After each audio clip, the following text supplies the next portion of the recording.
home on the range. On Monday, Louis Riel Day, our Manitoba winter one-day holiday, a large number of people came out to the Neepawa Winter Wonderland event. It's actually a low-key affair that seems to be mainly driven by a midwinter desire to do something, a kind of antidote for cabin fever. With the temperatures hovering near minus 25 degrees Celsius that morning, one would have to question the sanity of anybody wanting to be outside. But in true Manitoba fashion, everyone proclaimed, "It's not bad out here." And it wasn't. The sun shone, the wind stayed down, and if you stood very still and turned your face just at the right angle to the sun, you could feel the strength in the sunshine, a promise of a spring that's surely coming.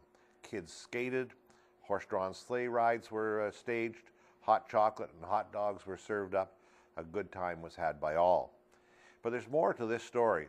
I'm sure similar scenes were played out all across Manitoba, and people went out for an hour, 2 or 3 to enjoy the sunshine. After a long, hard winter, one that's far from over, people have a lot of pent-up energy that needs to be let out, energy that needs a place to be burned up. Spring will be a very busy time, and we may need all that energy very soon. There's almost no doubt that there will be flooding in many parts of Manitoba. With the snow levels we have now in place, there will likely be severe flooding. Farmlands already fairly wet from last season will likely be very wet this spring. Seeding may be delayed, pastures will likely be delayed too. So feed supplies might be stretched to get the cattle through to green grass. In short, there's a lot of work to be done between now and summertime. Speaking of work to be done though, hopefully somebody somewhere is planning more housing. Across the Banner coverage area and in many other parts of southwestern Manitoba, there is a need for housing. In Neepawa, there are only 35 to 40 units of housing actually being built or being planned in a firm fashion for 2011. That's hardly enough to house the wave of immigrant workers, the long line of Canadians wanting housing in the area, plus a new wave of immigrant workers that are coming in the next 12 months. Strangely enough, it was during the Winter Festival, while standing in the slightly warming sunshine, that it came to me again that we are on the wrong track with housing.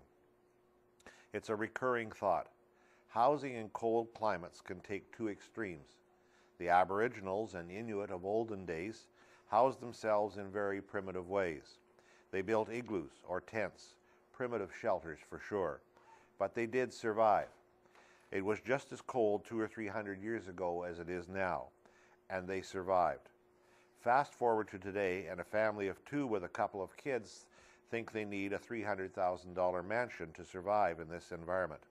Somewhere there has to be a compromise between mansions and tents.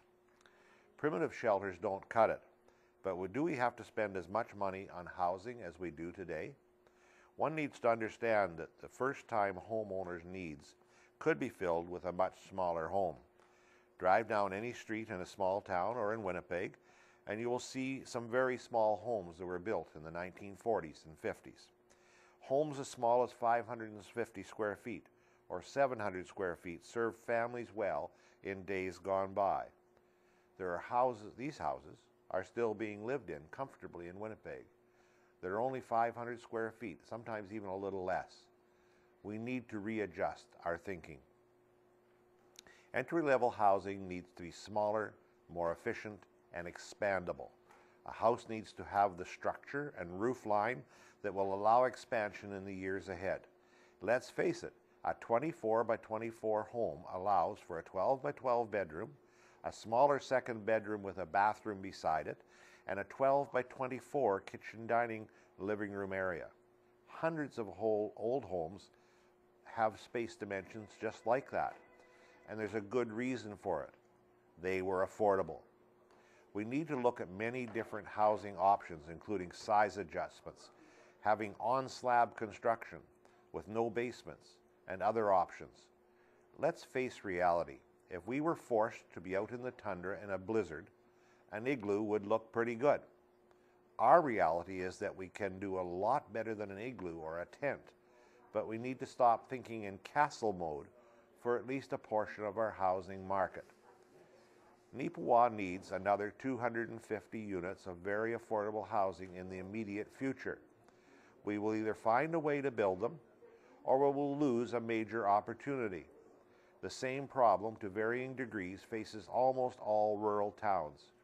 It's been said, build it and they will come. We are past that stage.